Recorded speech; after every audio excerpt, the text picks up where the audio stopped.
Hi, Terry. Welcome. Brianna, thanks for having me on. I'm really looking forward to talking with you today. Yeah, me too. So you wrote a book called Sustainable Excellence. You're an NCAA Division basketball player, correct? Correct. And cancer warrior. So really just want to get to know you. Tell me a little bit about your story and we'll go from there. Sounds good. I grew up on the south side of Chicago. I am the oldest of three boys. You can't tell this from my voice or looking at me, but I'm 6'8" tall and actually went to college at the Citadel in Charleston, South Carolina on a basketball scholarship. When I graduated from college, I moved home to find a job. I'm really going to date myself, but this was long before the internet was available to help people find employment. Fortunately, I found that first job out of college in the corporate headquarters of Wendy's International, the hamburger chain, in their marketing department. That was the good news. The bad news was I lived with my parents for the next 3.5 years as I helped my mom care for my father and my grandmother, who were both dying of different forms of cancer. Professionally, as I said, started out at Wendy's, and then I went to work for the hospital that cared for my father and my grandmother. Then I made a major pivot in my life and became a police officer. And part of what I did during my law enforcement career was I was a SWAT hostage negotiator. After that, started a school security consulting business, coached girls high school basketball when we lived in Texas. But for the last 12 years now, I've been battling a rare form of cancer, a rare form of melanoma. And then I guess just finally, my wife and I have been married for 30 years. We have one child, a daughter, who's a graduate of the United States Air Force Academy and is an officer in the new branch of the military, the Space Force. I didn't even know that was a branch.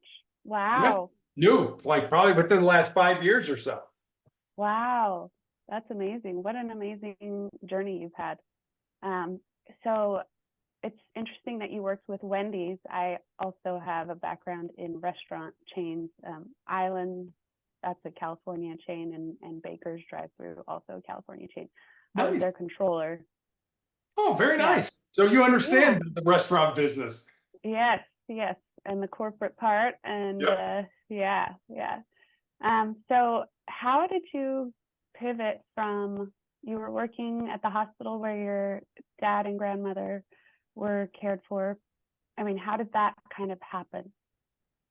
So I was in new product development when I was at Wendy's, and the hospital I went to work for was a fairly good sized hospital. It was 1,100 beds, about 5,000 employees, and they started a new program development process. So there was some overlap in what I was doing at Wendy's within the healthcare sector. And so I applied for that job and I got it. And I spent 10 years doing that, working with different departments to put in new programs, new equipment, new treatments, and things like that. So it made me feel good, I guess, without having direct patient care, that I was in some way contributing, hopefully, to the betterment of the patients we were caring for. Mm, beautiful. And then writing the book, Sustainable Excellence, um, you clearly have a passion for helping people, going into law enforcement. How did you find yourself writing this book? What is kind of the content about, and how did you get there? Yeah, I never wanted to write a book, to be honest with you. There's an old joke that says when we talk to God, it's called prayer. When God talks to us, it's called schizophrenia. So God, no, God never said, "Hey, Terry, write a book." But I think what God did was put enough people in my path that were making the same suggestion. Hey, you should write a book. Hey, you should write a book. Hey, you should write a book. And I think I'm smart enough that when enough people do that, that maybe I ought to pay attention to the message that's sort of coming through. So sustainable excellence was really born out of two conversations I had. Excuse me. One was with a former player that I had coached in high school who had moved with her fiance to the area in Colorado where my wife and I live. And the four of us had dinner one night. And I remember saying to her after dinner that I was excited that she was living close and I could watch her find and live her purpose. And she got real quiet for a while. And then she looked at me and she said, "Well, coach, what do you think my purpose is?" I said, I have absolutely no idea what your purpose is, but that's what your life should be about. Finding the reason you were put on the face of this earth. And there is a reason, using your unique gifts and talents and living that reason. So that was one conversation. And then I had a young man reach out to me on social media from college, and he said, what do you think are the most important things I should learn, not to just be successful in my job or in business, but to be successful in life? And Rihanna, I didn't want to give him the, get up early, work hard, help others. I didn't want to give him sort of the cliches that we all know. I wanted to see if I could go deeper with him. So I spent some time and was kind of taking some notes, and eventually had these 10 ideas, these 10 thoughts, these 10 principles. And so I sent them to him. And then I stepped back and I was like, well, I got a life story that fits underneath this principle, or I know somebody whose life emulates that principle. So I had my leg amputated because of my cancer in 2020. So during the months that I was healing from that amputation, I sat down at the computer every day and I built stories, and they're real stories about real people underneath each of the principles. And that's how sustainable excellence came to be. Wow. What a way to use that time, because a lot of people will go into a depression or, really or binge watch Netflix or something like that, right? Yeah, absolutely. Yeah. So how did you get that mindset of finding your life purpose being the goal? Because most people kind of find that they just want to get the job, make the money, buy the things, and make everybody else around them happy, where their own life purpose kind of just... Yeah, that's a great question. And you're absolutely right. I think I got that from all the sort of poignant talks I had with my dad as he was dying. My dad had end-stage breast cancer back in the 1980s. And for a man back then, they were like, "Oh, breast cancer, we don't really know how to treat that." And they pretty much told him to go home and die. And he lived another 3.5 years. And I believe he did because he had a purpose. He had something to do other than sit around and say, this is terrible. I don't like what's going on here. Woe is me.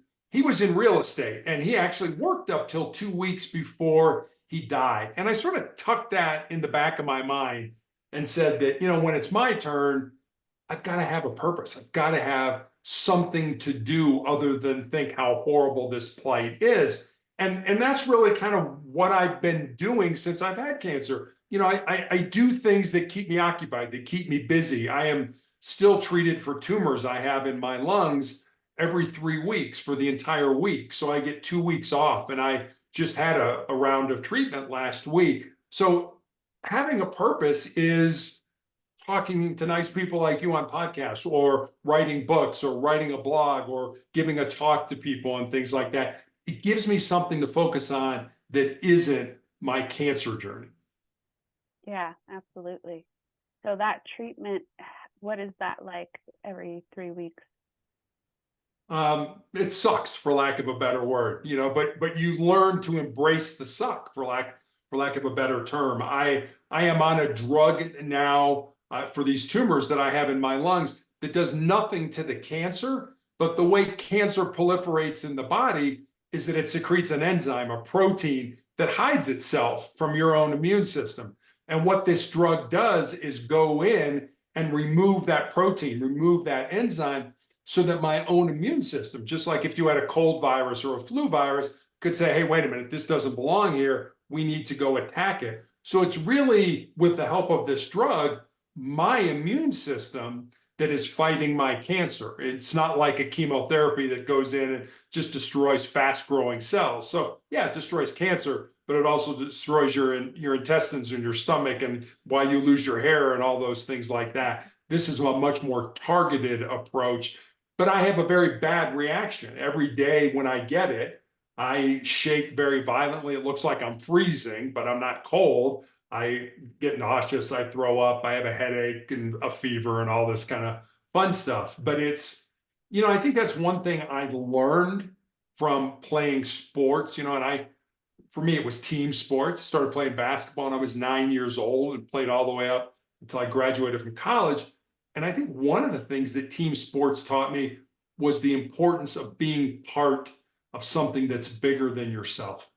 You realize on a team that if you don't do your job, not only do you let yourself down, but you let your teammates down, your coaches down, your fans down, your parents down, et cetera. And if you think about it, the biggest team game that we all play is this game of life. So this drug that I'm on is a clinical trial drug. It's not available to the public yet. And more than likely, it's not going to save my life. But the reason I keep showing up and doing this is that maybe a year from now, or 5 years from now, or 10 years from now, the doctors will perfect that drug to where it can save somebody's life based on the data that they get from my scans, my blood tests, and things like that. Wow. Yeah, well, 12 years fighting it is a pretty great outcome so far. Yeah, I'll take it, because they told me I'd be dead in 2 years when I was diagnosed. So I'll take the extra 10 years. Yeah. So there's I think that's a beautiful concept, creating a drug that helps your own immune system save yourself. And that's kind of part of what having a really defined life purpose is too. It's you living the way that you want to and making it count, right? Because whether people believe in reincarnation or this one lifetime, God, whatever, I mean, for me, I get this lifetime in this body and I want it to count for something. I want this experience to be really felt and enjoyed. And finding that purpose is so important. And your student, or she was you coached her, right, in basketball in high school? Yeah. So that question is everybody's question. Well, how do I find it? How do I know? And for me, I stopped doing all the shoulds. I still do some shoulds, like eating well. But when I took the should out of it and I made it more about pleasure, eating and exercise became things that I enjoyed doing because I listened to my body and chose the foods and the activities that really feel good in my body. I stopped taking other people's diet advice and just was like, what is my body saying that it needs right now? And doing that, I lost a lot of weight. And with the whole personas that we put on, like with me working in corporate and being an accountant, I put on this identity that was very rigid and serious and, not wearing color and having to be very conservative, and it didn't fit me. And so it made me really miserable and made me actually kind of sick for a while, not seriously sick like you, but where I just felt so contracted and awful because I was putting on this show of being what I thought people expected of me. And I thought that would make me successful. And so for me, it was more about, no, what do I authentically want? And having to strip off the layers of conditioning to find what I really want has been quite the journey. Did you ever have anything like that, or have you known anybody where?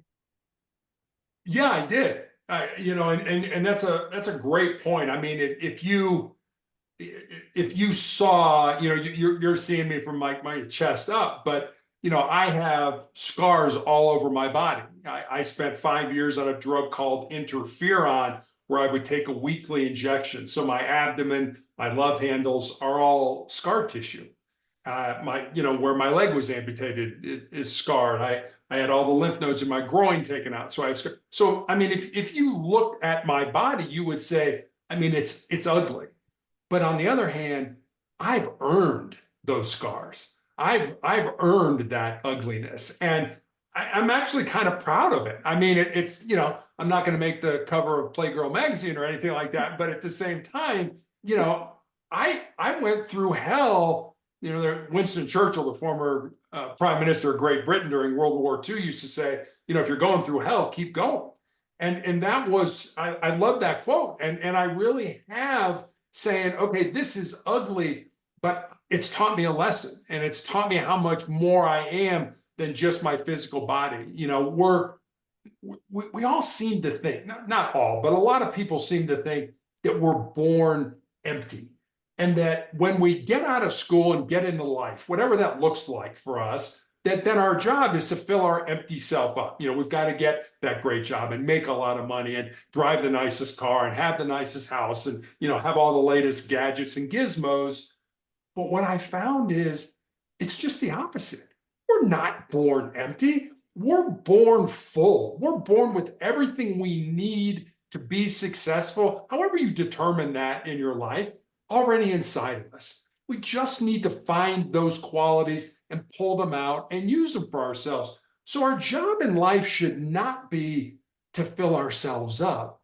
Our job should be to empty ourselves out with our unique gifts and talents, certainly for the betterment of ourselves, but also for the betterment of our families, of our friends, of our communities, etc. And I think when you make that switch, you know, there's always, if you're trying to fill yourself up, there's never enough stuff. You know, there's always one more. Well, if I get that, I'll be happy. I'll be fulfilled. Well, I got that and I'm really not happy. Well, what about this? If I get, so it's, you find that you can never fill yourself up. And so if you flip that and switch that to, no, I've got everything I need.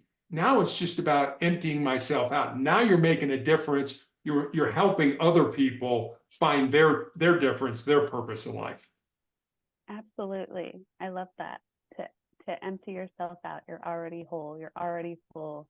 Knowing that you're already worthy. You come in worthy. There's nothing you have to do, no performance to make yourself worthy. You're worthy because God created you or the universe created you, whatever you believe in. And you are a perfect example of the next point that I want to make, which is that in the process of emptying ourselves out, we may switch careers multiple times. Like you have impacted many people by doing that very thing, by following what's real for me, what's true for me right now. So if you have anything to add to that. Yeah, I think we tend to talk about purpose in the singular, like it's one thing. And, you know, there's just one thing we're supposed to do.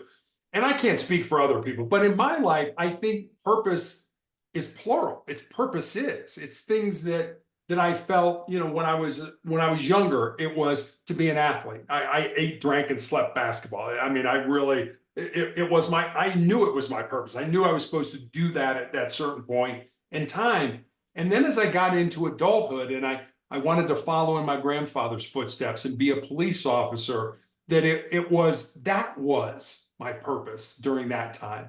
And now, in all honesty, as I'm probably coming towards the end of my life, I think my purpose has shifted again to putting as much goodness, positivity, motivation, love back into the world as I can with whatever time I have left. So yeah, I think people get caught up in, you know, there's that one thing. And how do I know what that one thing is? I guess I would start by saying, first of all, there's no perfect thing in life. There's no perfect relationship. There's no perfect person. There's no perfect job. I mean, I loved being a cop.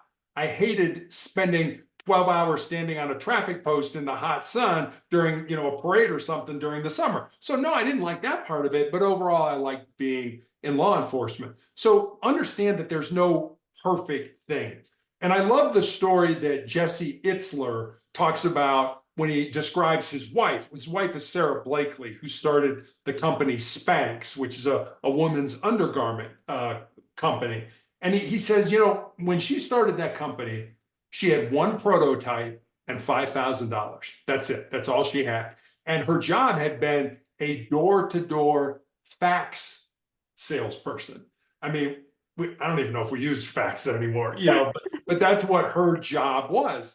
And he said if she would have waited until everything was perfect, until everything was aligned with starting Spanx, he said, I guarantee you somebody else would have come up with that idea and would have run with it. And his point of telling that story is wherever you are, just jump in. Jump in and see what happens. Figure it out as you go along. Understand you're going to make mistakes. You're going to fail from time to time and things like that. But as long as you learn from that failure, you're still moving forward. So, you know, all those people out there like, What's my purpose? I don't know. I don't know where to start. It's too overwhelming. I'm scared. Wherever you are, just start.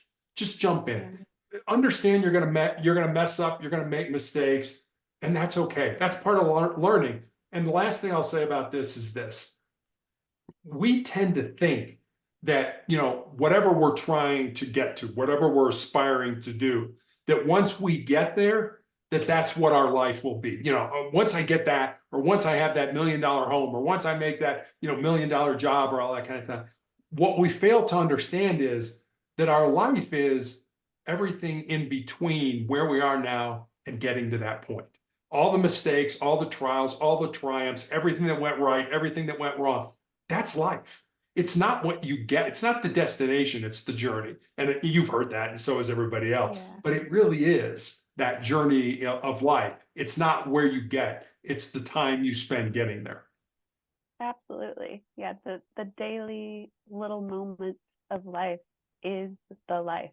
There's only ever right now, this present moment. So if I am here talking with you, having my head somewhere else in some plan about the future means that I'm missing out on the conversation that we're having and all of the things that are pleasant, enjoyable about it.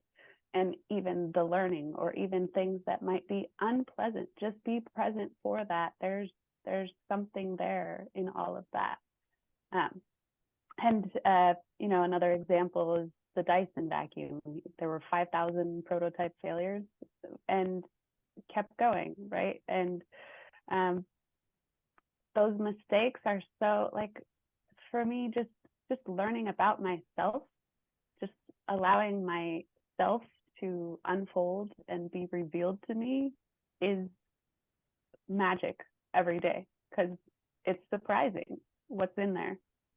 So that's the excitement of life. And so, yeah, those baby steps with right where you're at, like you said, if you think the thing is too big and it's overwhelming, that means that you are in comparison, and you're saying that the right way to do it is the way that person is doing it, or that person is doing it. You're not allowing yourself.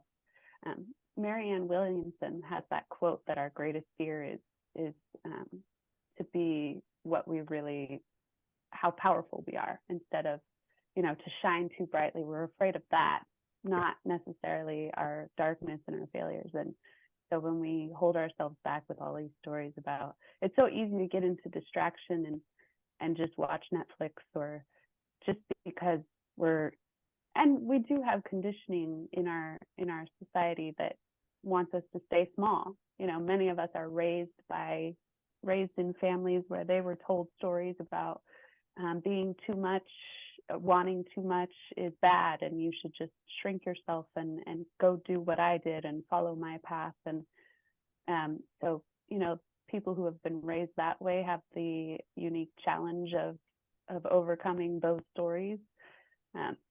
Did you have any programming like that, or have you witnessed that in coaching basketball or in playing basketball? Yeah, you're right. I mean, we do think small. Thinking small is easy, and by thinking small, we're safe. But you never grow. You never improve. You never get better by playing it safe. And so, yeah, I mean, and you see so many people. I used to always tell my players, and they would tell you this if you could talk to them, that I used to tell them, you need to get comfortable being uncomfortable. I always made practice harder than the games, because if you could survive my practices, games are going to be easy. Games are going to be fun. Let's just go out and have a good time and things like that. And I also never let practice get boring. We never did the same drills over and over and over again. There was always something new. So they were always having to adapt and oh, well, I've never done that before. Yeah, you're right. Let's try it, see what happens, and things like that. So yeah, but there's an entrepreneur by the name of Ed Milet. I don't know if you've heard of him, but he talks about the 4 types of people in the world. And he said, the first group are the unmotivated. And he said, that's the vast majority of people that you will run across in your life. The second group he talks about are the motivated, where it's more of a carrot and stick approach to life. If I do this, I will get that. It's a life simply based on motivation. It's kind of low level, but it works for a whole lot of people to live a motivated life. And then the third group he talks about are the inspirational people. The word inspiration coming from two words, in spirit. So if you're an inspirational people, you move people with your energy.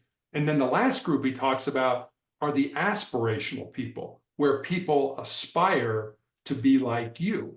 And sometimes if I'm giving a talk, depending on the audience, and you can kind of pick up on the audience, sometimes I'll tell that story and be like, all right, show of hands, how many people are unmotivated? And nobody raises their hand. Nobody wants to admit that they are in that big group of people that are just kind of muddling through life and have never even contemplated what it means to be great. And that comes from having a small mind. I like the smallness. I don't want to get outside my comfort zone. It's uncomfortable out there. Yeah, you're right. It's supposed to be, because that's where you grow. That's where you develop. That's where you get better. And so many people don't understand that. And if you can understand that concept and have even a little bit of grit, it's amazing what you can accomplish in your life. Oh yeah, absolutely. Grit. Definitely needed. The funny thing about safety is that small and we call it safety, right? It's comfort, but it's not actually safe. It's not safe to not grow. Imagine if a baby doesn't grow and the parent just coddles them forever and they never learn how to take care of themselves and they never leave the house. And you have parents who purposely raise their kids that way because they just want to cling to them and they want to possess them and they need control. There's all kinds of insecurity and stuff going on inside them that would cause them to do that. But we confuse comfort with safety, so that's one thing I would point out to people. If you're in that unmotivated group, it's okay. We can oscillate between those groups as an individual. We can have moments where we're like, nope, I'm just gonna zone out and watch TV today. I need rest. And we have so much in our culture that tells us we can't rest. And so then those people will stay in this perpetual unmotivated state because they're so busy just doing the very basic daily grind and buying into that. It's almost got a carrot and stick feel to it as well, because I spent a good portion of my life in those two places, just doing this daily grind, denying myself any truth about what I really am, and doing that grind and just trying to be very performative and really inauthentic. So if a person finds themselves in that place right now, that doesn't mean you're doomed for life to stay there. It's just wake up. What do you really want? And sometimes it's really hard to remember what you really want. And one of the things that I did was to go back to childhood and remember, okay, what was the thing that lit me up that I wanted to do? And I had parts of myself that were like, that's ridiculous. You can't sing and dance and act. That's not a career. That's stupid. You're too old for that. And all of those stories. And it's funny, I ended up writing and recording songs and putting them out on the apps, Amazon, all the music apps. And you can, and even if it doesn't make you money, that's not the point. The point is to just have that journey, to feel the pleasure of creating something that is, explore a talent of yours, learn something about yourself. Did you have anything you have, yeah. Yeah, it's interesting. As you were talking, you were reminding me of a conversation I had with a young man who had connected with me on LinkedIn, and he was a NCAA Division I college football player. So he played at a fairly high level, and he asked if he could call me and we could talk. And I said, sure, be happy to reach out. And so we were talking for a while, and he said, look, I've got this. He was a recent grad, and he said, I've got this potential sales job that I'm looking at. And for some reason, he thought that the sales manager who had graduated from the same college I had that somehow I was going to have some key to the questions that he was going to ask. And I said, well, before we talk about that, I said, let me ask you a question. If you could do any job in the world, what would be that thing, that one thing right now today that would make you happy, that would light you up, that would get you out of bed every morning, that would be like, I can't wait to do this? And he said, oh, I'd be a high school football coach. And I said, then why are we talking about a sales job? And he's like, well, I need to make money. I said, I get that. I totally understand you need to make money, but in all the years I was working in business, compensation, benefits always kind of fell like seventh, eighth, or ninth on the list of importance. There were always other things like, your contribution. Did people listen to you? How were you part of the solution of problems? All those things were more important to people than how much money I made, providing you were making, the wage you should have been making and things like that. And you could tell that I kind of rocked this world, that it was like, well, this guy's asking me about what I really want to do versus I just want to go make money. And I said, I never chase a job for money. If you're going after it for money, you're not going to be happy eventually. I mean, you may be happy initially. Look, I got all this money, but over the long haul, you're not going to be happy. Do what's in your heart. Do what you feel you want to do. Yeah, you're probably not going to make as much money being a high school football coach as you would maybe in a sales role, but I think you might be happier. I said, but if you want to talk about the sales role, we can, and we did. And I said, when you finish the interview, I said, call me back. You think I've ever heard from him? I hope not. No, he's never called me back to let me know. But that's planting a seed. You planted a seed in somebody's life and you're like, maybe that seed will germinate, maybe it'll grow, maybe you'll come to a realization that you want to do something else and you're like, maybe it won't, maybe it'll die. And that's okay. But I just wanted him to kind of like, what would make you happy right now? And you didn't say, oh, I want to be a salesperson. You said, I want to be a high school football coach. Yeah. The way we spend our minutes is what really matters. And I was a person who believed, I actually put money motivated on my resume at some point. And I really believed that money was the number one factor in my different jobs. And so with a couple different corporate careers, like I went from one company that was never going to pay me quite as much money as this company that recruited me. And when I made the switch, I'm going to call it a mistake, but in hindsight, there's wonderful things about what happened, how it unfolded. But the culture at the first company was positive, upbeat. Our office was in a luxurious area where we had a view of the ocean and flower fields, and the people, they hired a particular type of person, a person that's motivated, happy, positive. And when I got to the other place with that $20,000 per year salary increase that I thought, and plus the perfect benefits that I didn't have to pay anything for, the company paid 100%. I thought, oh, this is the right move. And I got there and it was not in a nice area. The people were not, the culture was very contracted. They were trying to get rid of everybody and people just weren't happy. And the whole, just driving to work every day, I felt sick to my stomach. I only lasted a year. And what's wonderful is that miserable experience for me, that non-culture fit basically, was what motivated me to start my own accounting business. And, that whole journey led me back to spirituality because I grew up very religious, didn't like the fundamentalist type of religion I grew up in, but I had a deep connection with God from it.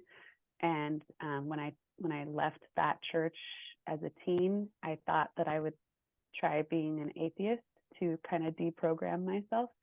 And that was a pretty lonely, miserable existence. But so, starting my own business, the whole entrepreneurship journey, you are learning so much about yourself and getting back connected with spirituality was an incredible gift. And so we often look at our lives and say, this opportunity passed me by. I made this mistake. I made that mistake. I should just quit. I should just give up.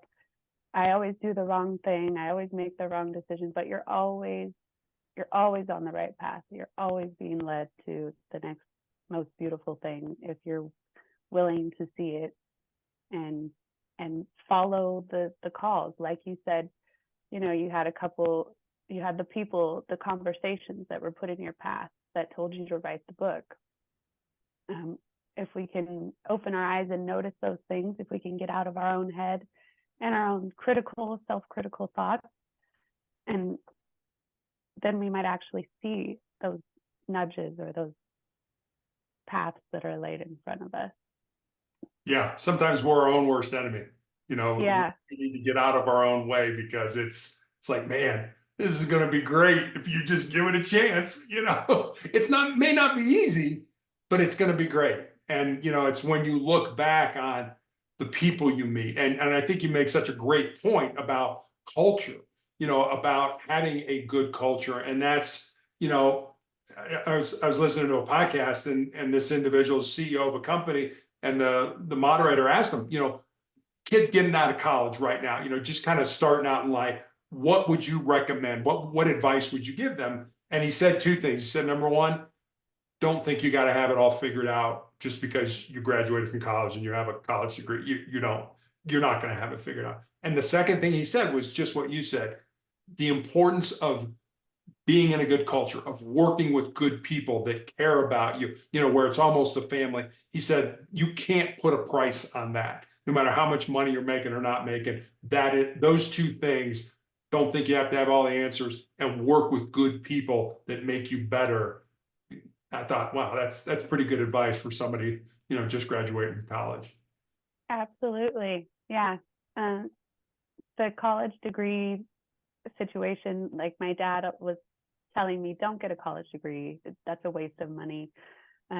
People don't use it. And the truth, I looked up the statistics at the time when I was considering going to college. And yes, only 30% of freshmen continued on to their sophomore year. And then I think 30% of those actually graduated, and then hardly anybody actually used the degree that they received. They went into sales or some other type of job, chasing the money. But so kids going into college are picking majors based on probably conversations with their counselors and their parents and their educators, and saying, well, what's practical? But really, if you're going to spend the 4 years studying the thing, pick the thing that really is interesting to you, that really lights you up, that you're likely to actually pursue a job in. Don't necessarily look at the price tag of or the salary that's going to come out the other side of it, because you can create your own business. You can create your own salary situation. If you're in the thing that really lights you up, that you're really passionate about, you'll meet the right people and you'll enjoy the journey. Yeah, you're absolutely right. And I'm a product of that conversation with my dad. You know, I went to college on a basketball scholarship. I went to college, in all honesty, to play basketball. You know, getting an education was sort of a side hustle, and I got it. But I mean, I don't know what to major in. Major in business. Huh? Okay, I'll major in business. I mean, if I look back now and had to do it again, I probably wouldn't major in business. I mean, I've always liked to read. I'm, you know, my writing is getting better and things like that. But I probably would have majored in English or, you know, political science. You know, when I graduated from college, everybody was getting MBAs. You know, that was, you know, you got to get an MBA. And I was like, yeah, I really want to get an MBA. So I'm like, I think I'll go to law school. You know, and I did, but I was trying to go to law school full time at night and work full time during the day, and I wasn't doing either one of them any good. So I made it about halfway through law school. I didn't make it through law school, but I learned a lot, you know, being in law school and things like that. So yeah, I totally agree with you. Do the things that you enjoy, and, you know, and it doesn't have to be college. You know, if you're one of those people that likes to tinker with things, you know, you fix engines or you know, whatever, you can make a whole lot of money in the trades and things like that. I think there was a time when we kind of look down on that, oh, you're a plumber or you're an electrician. Plumbers and electricians are laughing all the way to the bank right now, doing something that they enjoy doing. Yeah, they do. And I actually have conversations with plumbers and electricians, people in the trades, where they do kind of have that view of themselves as like people talking. They'll even be like, oh, well, you're college educated, I'm just this. And it's usually joking. Yeah. Because the truth is, obviously, you're really good at what you do. You make really good money. And yeah, enjoying what you do every single day is the end goal. Like, because every minute could potentially be your last minute. So make it really count and enjoyable. Yeah, oh, absolutely. And that's, if nobody remembers anything we said today, I think that probably would be one of the best points is do something you love, do something you enjoy, do something that's in your heart, that you're supposed to. Don't do something because somebody told you to, or because, you're going to make a lot of money at it or anything like that. And I'm sure people who make a lot of money would tell us we're full of baloney right now. But I mean, I think you and I we have enough years on us that we can say, no, we've been down that road. We know. And Yeah. no, you'll be happier in the long run doing this, not chasing the almighty dollar. Yeah. And it seems like the dollars follow the thing that you really love, because you're doing it at a much higher level because you're enjoying it. Yeah, you can't, like you said, you drove to work, with that queasiness in your stomach, thinking, oh, I've got to go to a culture that I don't fit into. And there are a lot of people that do that. But you know what? I'm making good money. So I'm going to keep, having this knot in my stomach every time I drive to work. No, I want to be the person that, man, I can't wait to get out of bed tomorrow morning because I get to go do X, whatever X is, and that's going to make me happy. I'd much rather be that person than the person who's sick to their stomach going to work every day because they're making a lot of money. Absolutely. And when you're beginning to have physical symptoms, that is telling you a lot that perhaps there's going to be a more serious illness coming down the line if you don't start addressing this right now. If we're physically feeling awful in our body, that should be enough information to let us know that it's time to change course. Yeah. But it's not. I mean, you look at all the executives that have heart attacks and ulcers and, things like that because, look, but I'm somebody. And again, that's getting your identity from something external.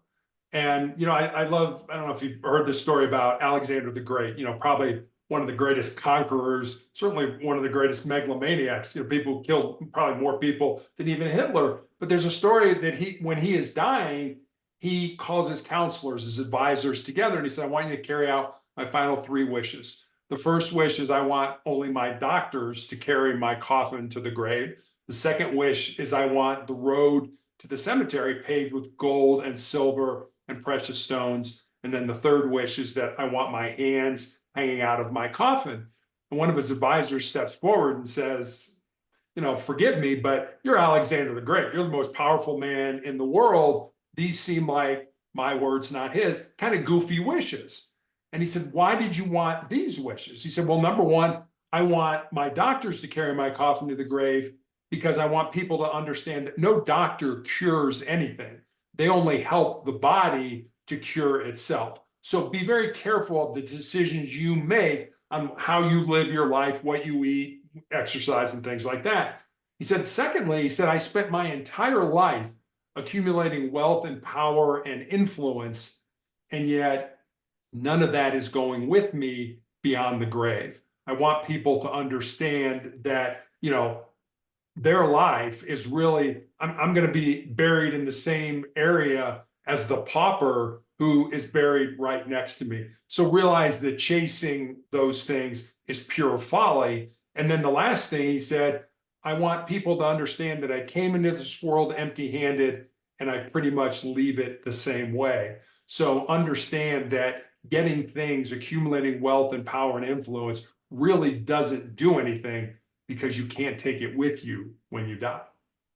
Yeah, absolutely. That's a great story. And we are coming up at the end of our time. So we'll finish there. Thank you so much for your wisdom, your experience, your story, and for sharing it with people, helping them find, their purpose and live a life of happiness and fulfillment. Well, Rihanna, thanks for having me on. I really enjoyed talking with you. Yeah. Great to meet you too. You too. All right. Bye.